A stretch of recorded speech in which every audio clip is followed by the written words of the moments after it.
We are live. What's up, everybody? I'm just gonna get everything set up and we'll be ready to go. Hope everyone's day and week is going well. Uh, got a little update towards next week's episode. Not like biggest updates, but a little update. And we've got a lot to talk about. Jam-packed episode today.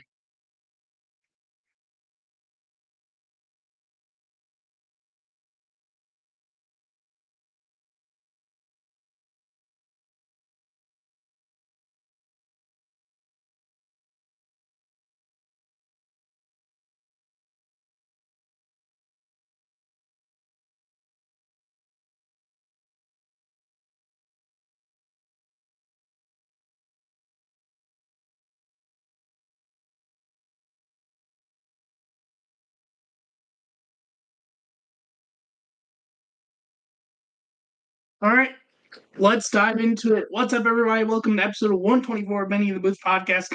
Thank you so much for all the support to this point. I very much do appreciate it. Before we dive into this week's episode, which we've got a lot to talk about, next, from here on out, my spring semester is officially ending this week. So I'm going to be able to alter my uploading schedule a little bit. However, I am taking summer classes for half the summer and or possibly working. So might be able to go back to doing Tuesdays. We might just have to adjust it for class time and stuff, but we'll see how it plays out. But next week, anyways, is going to be probably later in the week than usual because I am going to be going to St. Louis on Sunday as I'm finally checking off Busch Stadium and the last one in the NL Central and possibly still working on the details, going to Kansas City toward their stadium. But I'm going to Cardinals Cubs Sunday Night Baseball May 26th of Memorial Day weekend. I'm excited to finally get this checked off. I'm going with Cardinal fans. I'm going with my sports friend. Very excited to get that checked off on Sunday, and it's one way to get checked off. Cubs Cardinals rivalry, one of the best rivalries in all baseball, and I don't just say that from a biased perspective. I think it's honestly like one of the best rivalries in all baseball. Uh,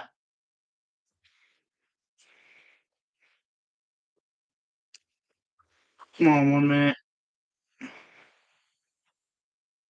I realize what I did. Sorry. But yeah, that's the update for next week. There will more than likely be an episode. Just will not be Sunday. Probably be later in the week. But hope to still get an episode out. Question will just be when. And will probably depend on once I get back from St. Louis and Kansas City because I ain't doing it while I'm out there. So, but we'll see what happens. Yeah. Well, let's start off with NFL, dive into one big headline, and then we could dive into um, NFL schedule release, which happened on Thursday. So the one big headline: Jared Goff got extended by the Lions. I almost said Rams. Yeah. 4 years, 212 million with 170 million guaranteed, making him, I think, it's second highest paid quarterback in the NFL, currently behind Kirk Cousins. Big time extension, very much needed after the season he had. Very well deserving, and we'll see how it pans out for Detroit. I don't think it's really that crazy of a contract, but I guess we'll see how it pans out. So the NFL schedule is officially out. I'm gonna be not going through like every single game, but I'm gonna just go through like some of the key games from weeks. So for week one, the first game of the season is Chiefs hosting the Ravens Thursday, September 5th. The Brazil game obviously was confirmed a while ago, but is officially Friday, September 6th, 8:15 p.m. Eastern between the Packers and the Eagles. Tom Brady's first game on Fox is going to be the Cowboys coming to Cleveland to take on the Browns at 4:25 p.m. Eastern. This is not the first time they've met each other. They've played a whole bunch over the years, but this is the first time they've met each other for week one of the season since 2008 when Dallas came to Cleveland and absolutely whooped Cleveland like 31-10. I looked it up, not actually looked it up myself to find that out. Let's see. Jets 49ers is Monday night, the first Monday Night Football, which will be Aaron Rodgers facing not only the 49ers, which is the home team of the state he grew up in, but also facing literally the guy who was a part of his injury that ended his season last year. And Rams Lions is the first Sunday Night Football matchup, fittingly the rematch of the wild card game of last year. That's like the key week 2 matchups to look out for. Week 1, sorry, for NFL. Week 2, first Thursday Night Football, Bills at Dolphins. Bam! Right away, we got big action with Thursday Night Football. We'll see. That's gonna be a big game to keep an eye out for. In terms of other games for Week 2, not really. Well, actually, Steelers at Broncos will be Russell Wilson's first game back in Denver since he left, or got traded, I should say. Not much else for Week 2. Week 3, Browns take on the Giants, which is funny because they literally play the entire NFC East in the first 6 weeks. It's like Cowboys week 1, Giants week 3, and then Commanders and the Eagles in that order, both on the road for the Browns in weeks 5 and 6. But yeah, that's just kind of funny how that plays out. Ravens at Cowboys, that could be something to keep an eye out for. Otherwise, not much else from week 3 at the moment. At least it could also change by the time we get to the actual season. Week 4, Bills Ravens Sunday Night Football, Titans Dolphins rematch of that crazy Monday Night Football game last year, and Seahawks Lions, I say, are key games to look out for. Also, I just realized because one other thing I could keep an eye out for. Obviously, all the other international games have officially come out for NFL, not just Brazil, but the London and Germany game. Week 5 is the first international game, which is the Jets playing the Vikings, which I believe will be in London, if I'm not mistaken.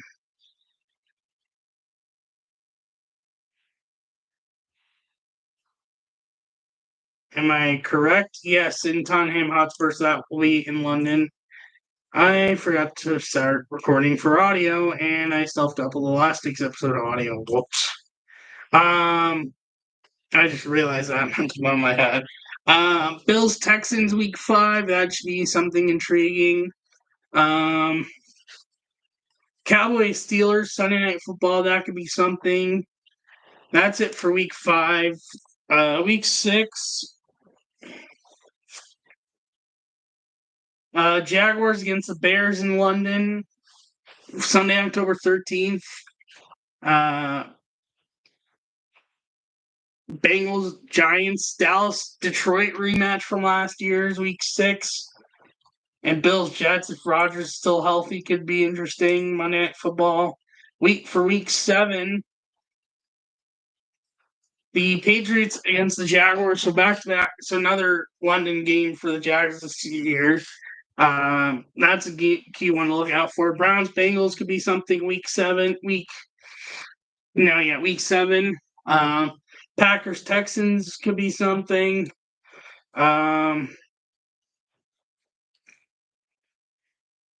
Ravens, Buccaneers, that could be intriguing, especially since it'll be Baker's return to playing against the Ravens for the first time since leaving the AFC North. Or maybe not. No, it wouldn't be. I'm sorry. I'm blinking on things sometimes. For week 8, there's no international games.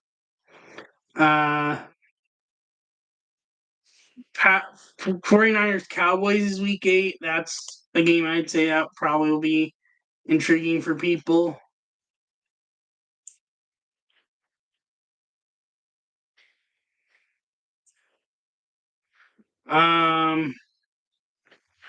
Gosh. Boy. I almost. Boy. Just give me a moment because I have to take care of something.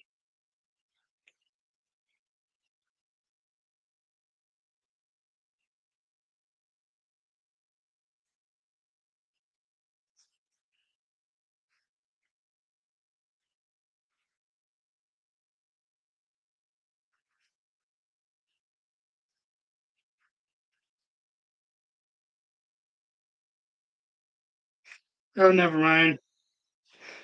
Sorry, back to the episode. Sorry, I thought I wanted to look into something, but oh yeah. That's it for week 8. Week 9. Um, let's see. Lions, Packers. Oh, Buccaneers, Chiefs rematch of COVID Super Bowl. Week 9, Monday Night Football.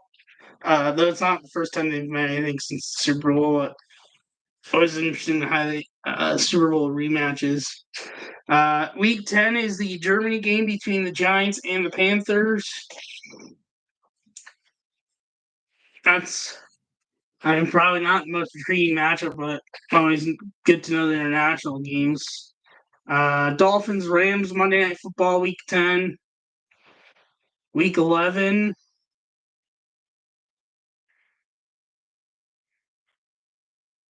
And, here we go.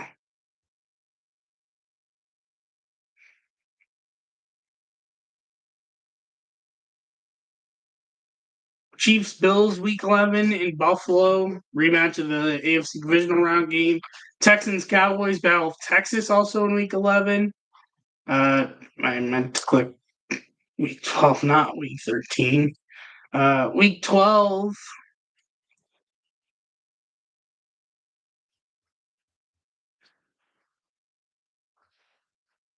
You get the Harbaugh Bowl actually on Monday Night Football between Jim and John Harbaugh. First time they'll be playing each other in a few years, in some time. Week 13, you have Thanksgiving's games and Black Friday game. Thanksgiving games are Bears at Lions at 12:30, Giants and Cowboys at 4:30, and Dolphins and Packers at 8:20. And that's going to be November 28th. Black Friday, November 29th, is going to be Raiders at Chiefs. And the rest of the games are between Sunday and Monday. Besides the Black Friday and Thanksgiving games, Eagles, Ravens could be something. 49ers, Bills could be something. Browns, Broncos, especially since it'll be Jerry Jeudy's first game in Denver since he left. Week 14.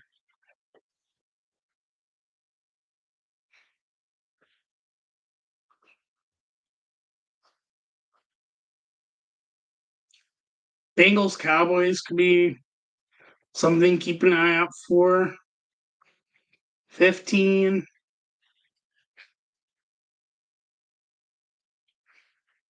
Chiefs, Browns. Kelsey playing in Cleveland where he grew up, or close to where he grew up. Week 16, I believe would this be, or no, this isn't, yeah. This is first week of Saturday games. Texans, Chiefs at 1 p.m., 4:30, Steelers and Ravens. Otherwise, Cowboys, Buccaneers play that week. 17.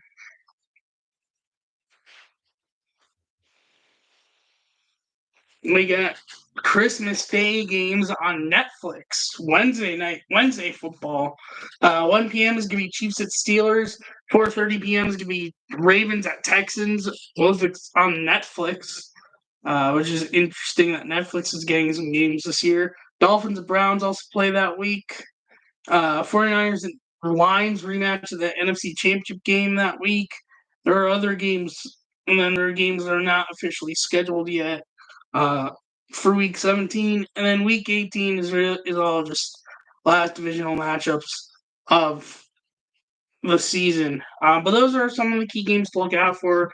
Obviously, that'll probably change by the time we actually get into a season based on like who wins what games and stuff. But at the current moment of recording this, I would say those are the key games to look out for next season.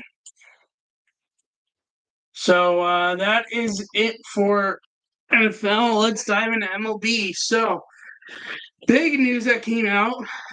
Cubs got a new relief pitcher from the San Diego Padres, Tyson Miller, for infielder Jake Slaughter. I do not know much about Jake Slaughter at all. Tyson Miller was decent reliever for Seattle. Hasn't even pitched at all for Chicago yet. Braves beat the Cubs 2-0 after Shota left, which Shota dominated again. I could talk about the ERA, but honestly, he got it even further down recently. But after the start was lowered to a .95 after 6 scoreless, which makes him fourth lowest ERA and first 8 career starts since 1913, not including relievers, behind Fernando Mania at .50 at 1981, 1945 David Ferris at .75, and Cisco Carlos .95 in 1967 to 68. Also, his second lowest Cubs ERA in first year at 8 career starts of a season since 1912, behind Phil Douglas of .95 in 1918. Reynaldo Lopez went 5 shutout innings, giving up 2 hits, 2 walks, and 4 strikeouts, putting his ERA now at 1.34, which is only 3 other starting pitchers for Atlanta since they moved to Atlanta in 1966 to post that low and lower of ERA in first 7 starts of a season, behind Mike Soroka 1.01 in 19, Greg Maddux .94 in 94, and Tom Glavine at .93 in 2002. That is it from May 13th. For May 14th, Phillies beat the Mets 4-0. Phillies first team to 30 wins for just second time since 1920. They last did so in 1976. Marlins beat the Tigers 1-0 in 10 innings. Ryan Weathers and Reese Olson are first time both had 8+ scoreless, walkless innings in a game since August 18th of 2020. Antonio Senzatella and Zach Greinke, along with many others. And this game finishing at 209. This game is the second fastest extra inning game in MLB in the last 40 seasons, behind September 6th of 2003. Tigers of the Blue Jays finishing at 203. 2 hours and 3 minutes. Yankees beat the Twins 5-1 with a walk in the fourth. Juan Soto now has 669 walks before turning 26, passing Mickey Mantle for most career walks before turning 26 since 1901. And Rockies beat the Padres 6-3. Rockies now on a 6-game win streak for the first time since May 26th to June 2nd of 2019. I think that continued like another game or two, and then it ended. Now for May 15th, Cubs beat the Braves 7-1. Javier Assad went 6 scoreless innings, giving up 4 hits, 1 walk, and 7 strikeouts. He's also now the first Cubs pitcher since Bill Hands in 1968 to start season with no more than 2 earned runs allowed in first 9 starts, and best since Mordecai Three-Finger Brown did so for first 11 games in 1908.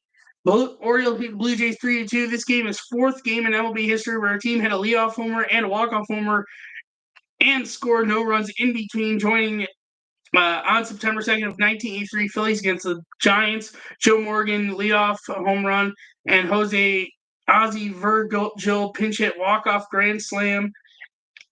August 22nd, 1971, A's versus Red Sox, Campaneris leadoff. Reggie Jackson inside the park walk-off, both off the same pitcher, Sonny Seibert. And August 9th of 1966, Braves against the Dodgers, Felipe Alou leadoff and Eddie Matthews walk-off home run, both off Sandy Koufax. It's also their second time doing so this season, joining 1962 Mets as the only teams to do so twice in a season. Brewers beat the Pirates 10-2. Jackson Trio's 2-run homer in the 6th marks his 6th homer of the season. Now 4th player in MLB history to have 5+ homers and 5+ stolen bases in first 39 career games at age 20 or younger since at least 1901, joining 2019 Fernando Tatis Jr., 2015 Carlos Correa, and 1989 Ken Griffey Jr. Robert Gasser went 5 innings, giving up 6 hits, 1 earned run, 1 walk, and 2 strikeouts, getting the win, now matching Steve Woodard of 1997 for most consecutive scoreless innings, 8 from Milwaukee starting pitcher to start his career. White Sox beat the Nationals 2-0. Garrett Crochet 6 strikeouts, make it now 70 for this season, which is most of the pitcher's first 10 career starts in White Sox history, passing Chris Sale's 68 in 2012. First back-to-back shutouts for the White Sox since July 9th to the 10th of 2015. Rockies beat the Padres 8-0. Sorry about that. Rockies' first sweep of more than 2 games in San Diego since August 12th to the 14th of 2013, and first back-to-back sweep since May 27th to June 2nd in 2019. Phillies beat Mets 10-5. Ranger Suarez ERA now at 1.37, which is lowest by ERA by a Phillies pitcher in the first 9 starts of season since 1912. Also, 7th pitcher in Major League history to win 8 straight starts within a single season while posting a 1 ERA or better. 50 strikeouts or better, fewer than 10 walks. Joined Kershaw in 2014, Cliff Lee in 2009, Johan Santana in 2004, Roger Clemens in 1990, and Bob Gibson in 1968, and Juan Marichal in 1967. I think he actually might have started today for Philly, if I'm not mistaken. Oh, no, never mind. That was no. Never mind. Yankees beat the Twins 4-0. Aaron Judge RBI double in the 7th marks its second game with 4+ extra base hits in Yankees history, tied with Babe Ruth and behind Lou Gehrig 5 and Joe DiMaggio 5. Giants beat the Dodgers 4-1. Dodgers now gone 22 straight games allowing 4 runs or less, extending franchise record near it, and ended up a little bit short as the streak would end the next game. 25 straight from Cleveland during their win streak in 2017. And it's also tied for 5th longest single season such streak since 1920 with 1981 Oakland and 1965 Orioles, and behind the 1916 Giants at 29, 1909 Cubs at 29, 17 Guardians with 25, 1917 White Sox with 24, 1916 Dodgers with 24, 1906 White Sox with 24, 2010 Giants with 23, 1972 Cubs with 23, and 1924 Washington Senators at 22. The streak ended the next day as they lost 7-2 to the Reds. Speaking of that loss, now we go into May 16th. The Reds won 7-2 over the Dodgers. Ellie De La Cruz went 4-4, double, a walk, and RBI. 3 runs and 4 stolen bases, and at 22 years old and 126 days, he's the 4th youngest player since 1901 with 4+ hits and 4+ stolen bases. And he's the youngest in that span to do so, going 4-for-4 or better, and is older than players that have done so than Ty Cobb on October 2nd of 1907 at 20 years and 288 days. Tim Raines on April 21st, 1981 at 21 years and 217 days. And Howard Friegau on June 4th, 1924 at 21 years and 308 days. He's also 5th player / 7th time someone that has 30+ stolen bases in their team's first 44 games since 1901, joining 1996 Kenny Lofton, 1988, 86, 80, and 82 Ricky Henderson, 1987 Vince Coleman, 1981 Tim Raines, and 1974 Lou Brock. For May 17th, Pirates beat the Cubs 9-3. There's a lot of history Paul Skeens made from his outing. This one, he got his first major league win, going 6 no-hit innings, 1 walk, 11 strikeouts. Is striking out the first 7 batters of the game, is the longest streak by a Pirates starting pitcher start a game in Pirates history, tied for the longest streak by a Pirates pitcher for any point in a game with Francisco Liriano on June 1st of 2013 and Eric Bedard on May 3rd of 2012, and 3rd longest streak by a rookie starting pitcher to start a game since 1920 behind Jacob deGrom on September 15th, 2014 with 8, and Jim Deshaies on September 23rd, 1986 with 8. He's also 2nd time a pitcher, 21 years older or younger. He has had 10+ strikeout outing with no more than 1 hit allowed at Wrigley Field, along with Kerry Wood's 20 strikeout game. His 11 strikeouts also is most by a Pirates starting pitcher ever at Wrigley Field in their 1,018 games at Wrigley going into today's game, which has gone finals on 1,019 now. His 18 strikeouts is in first 2 starts is tied for 3rd most in a pitcher's first 2 career outings in the last 45 years behind 2010 Steven Strasburg and 22 and Tim Hudson 1999 with 19. There's a whole lot of other history, but I'm just going to save it just due to timing. Orioles beat Mariners 9-2 with Gunnar Henderson leadoff homer. Baltimore now has gone 2 games this season with leadoff homer, which is tied for 2nd most in Orioles history behind Brady Anderson 96 doing it 4 times, and tied with Melvin Moore doing it twice in 2002. Brady Anderson in 1999 twice. and 1988 with 2-1 from Peter Stanisek and from Ken Gerhardt, and 1982 Al Bunbury twice. Also, his first time Orioles have had leadoff homers in back-to-back games since June 28th since 29th of 2002. Melvin Moore did both games and back-to-back games with different players. Back-to-back games with different players would be that Gerhardt and Stanisek, and June 22nd to the 23rd, 1988. The Yankees beat the White Sox 4-2. New York's now 35-4 when Judge and Stanton homer in the same game, including playoffs. Judge is now 2.239 OPS in the last 5 games, his highest in any other 5-game span of his career, and only Yankees to do so. Minimum of 20 play appearances: A-Rod in 2007, Jason Giambi in 2005, and in 2006. Bill Scoron in 1957, Johnny Mize in 1915, Joe DiMaggio in 1937 and 1948, Charlie Keller in 1940, Tony Lazzari in 1936, Lou Gehrig in 1934, and Babe Ruth in 1920, 1921, 1923, 1924, 1926, 1932. Marlins beat the Mets 8-0. Marlins have now thrown 3 straight shutouts, which would end the next day, which is tied for the longest streak in Marlins history with August 17th to the 19th of 2005 and May 13th to the 15th of 2004.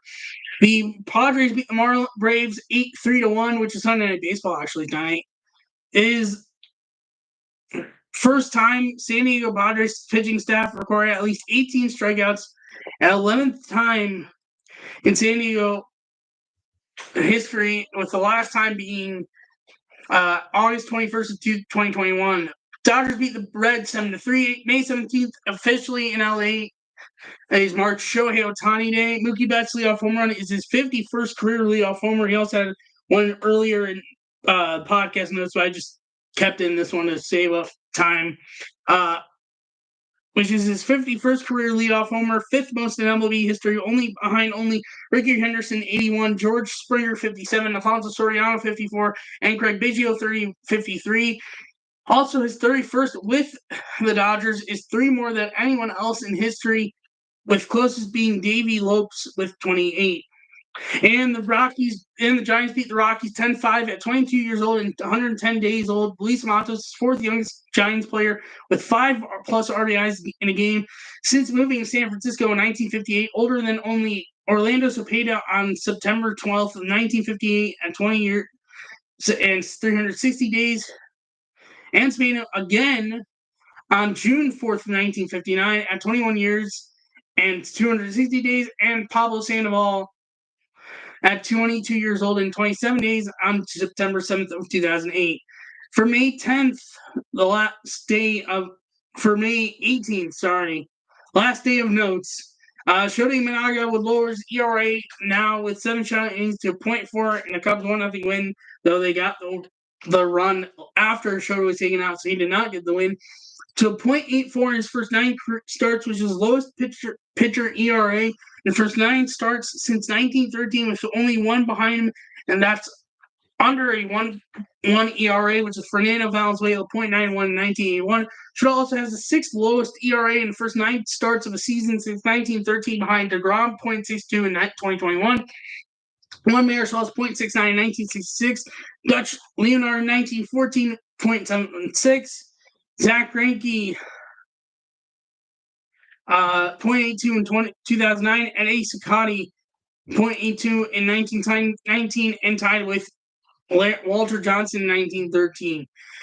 The Yankees beat the White Sox 6-1. Juan Soto's 2-homer game is his 18th career multi-homer game, which is 8th most before turning 26, behind Mel Ott, 24th, Eddie Matthews, 21, Harry Trosky, 20, Jimmy Fox, Willie Mays, Bob Horner, and Alex Rodriguez, all with 19. Also now has reached base 4+ times before turning 26, 78 times, which is 4th most in MLB history since 1901, behind Mantle, 93, Jimmy Fox, 82, and Ted Williams, 81, and ahead of Archie Vaughn, 75.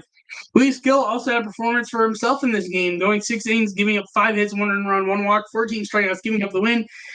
His 16th time in Yankees history for a starting pitcher to have 16 strikeouts, including playoffs, at 25 years old and 350 days. He's the 2nd youngest on that list, with older people older than him to do so, being Al Downing on July 6th of 1963 at 22 years and 8 days. And the 14 strikeouts is most by a Yankees rookie, broke breaking Orlando El Duque Hernandez's record from September 13th of 1998, 13 strikeouts, who actually threw out the first pitch before that game, funny enough. We have 2 more games to go over, so almost done with the notes for this episode. Mariners beat the Orioles 4-3 with that avoiding being swept in the other series the Orioles had in this episode.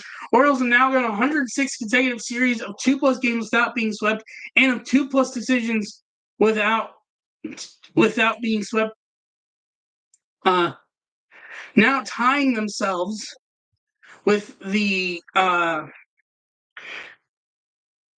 1903-1905 Giants, but behind 1942-1944 Cardinals at 124, 1906-1909 Cubs with 115.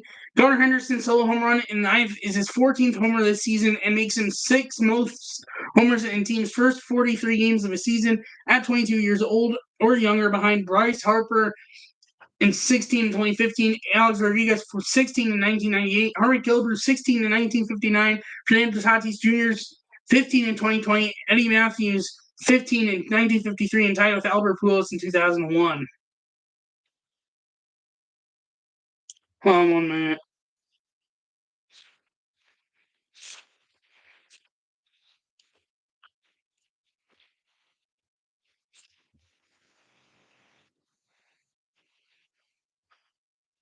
Oh boy. And then last note for this week's episode, second to last game. Giants beat the Rockies 14-4. Luis Matos had another 6 RBI game, which made a whole bunch of history for having 17 and 15, 11. I would go over it, but I'm just going to say, you know what? I'll just go over it. But basically went through 5 with 6 RBIs. 15 RBIs are most by a Giants player in his first 6 games with play appearance of a 6 games with play appearance of a season. Since 1920, his 11 RBIs are tied for most by a player in a 2-game span at 22 years old or younger. Since 1920, joining Johnny Bench on July 25th, 26th, 1970, Jim Tabor on July 4th of 1939 in a doubleheader, and Joe DiMaggio July 5th to 9th of 1937. Hold on 1 moment. Yeah. His 9 RBIs is tied for most by a Giants player in a 2-game span at 22 years old or younger. Since 1920, joining June 3rd to the 4th, 1959, Orlando Cepeda. His 11 RBIs are tied for most by a Giants player in a 2-game span since 1920, joining 1982 Jack Clark, 1944 Jim Weintraub, which is 2 overlapping spans, and 1932 Bill Terry, and 1925 Irish Musial, which is also 2 overlapping spans. His 17 RBIs is tied for most by a player in first 6 games with a play appearance of a season since 1920 with 2013 Chris Davis. Also 4th Giants player with 5+ RBIs since 1920, joining Jack Clark in 1982, 1951 Don Mueller, and 1932 Bill Terry. And the last game of notes, Guardians beat the Twins 11-4. Jose Ramirez had a 2-run homer in the first inning on a 12-pitch at bat, which marks his 6th homer in a 10+ pitch at bat in his career. Casey Blake is the only other Cleveland player to even have 2 such since 1988, and only 3 other players have more than 4 such homers in a span. Todd Helton with 8, Paul Konerko with 7, and Paul Goldschmidt with 6. Also now has 3 of such hits this homers this season, which is tied for most such homers in a season since 1988, joining 2019 Jose Abreu and 2013 Paul Goldschmidt. That's all the notes for this week's episode of the podcast. Let's go over standings, and then I'll get into today's scores, but not like notes for today's games. That will be for next episode. But standings update, not including today's games, going into today's games. Yankees in first place in the AL East at 32-15, followed by the Orioles at 28-15, followed by the Blue Jays at 25-22, followed by the 22-24 Red Sox, followed by the 19-25 Blue Jays. In the AL Central, the Guardians in first place at 29-15, followed by the 28-19 Royals, followed by the 24-21 Twins, followed by the 23-22 Tigers, followed by the 14-32 White Sox. Which, crazy fact I realized while I was going through notes yesterday, it's been 10 years since the Royals' 14 2014 and 15 run, which is crazy to think about. And then in the AL West, the Mariners in first place, 25 and 21, followed by the 24 and 23 Rangers, followed by the 20 and 26 Astros, followed by the 19 and 29 A's, followed by the 17 and 29 Angels. And then for the NL, starting with the NL East, the Phillies in first place at 33 and 14, followed by the Braves at 26 and 15, followed by the Nationals at 2024, followed by the Phillies in 20 and 25. I think that's supposed to be Mets. Whoops. Followed by the Marlins at 15 and 32. Then at NL Central, the Brewers in first place at 27 and 18, followed by the 26 and 21 Cubs, followed by the 21-26 Pirates, followed by the 20 and 25 Cardinals, followed by the 19-27 Reds. And then the NL West, the Dodgers in first place at 31 and 17, followed by the 23 and 24 Padres, followed by the 22 and 24 Giants, followed by the 21-25 Diamondbacks, followed by the 15 and 30 Rockies. So now, as for what is going on today currently and what's going to and the one game left that hasn't started yet, the one game that hasn't started yet, Padres at Braves at 7:10 tonight. Yu Darvish versus Jake Elder. As for games that have gone final already, Pirates beat the Cubs 3-2. Sorry about that. Red Sox beat the Cardinals 11-3. Orioles beat the Mariners 6-3. Phillies beat the Nationals 11-5. Yankees beat the White Sox 7-2. Blue Jays beat the Rays 5-2. Guardians beat the Twins 5-2. Mets beat the Marlins 7-3. Royals beat the A's 8-4. Astros beat the Brewers 9-4. Angels beat the Rangers 4-1. And as for the game still currently going on, Rockies are losing the Giants 4-1. Dodgers over the Reds 2-1. Diamondbacks over the Tigers 4-3, and Tigers over the Diamondbacks 4-3. Giants game is in the top of the 7th. Dodgers game is also top 7th. Diamondbacks game in the bottom of the 6th. That's it for this week's episode of the podcast. Thank you so much for watching and listening. If you are new on YouTube, leave a like, hit the subscribe button, and notifications so bonus are notified when I go live and or post a new video. If you are new on audio, follow the podcast, leave a review, hit notification buttons and notify when I post on there. Thank you so much for watching and listening. I will see you in next week's episode, hopefully, or whenever the next episode will be coming out, episode 125. Bye-bye.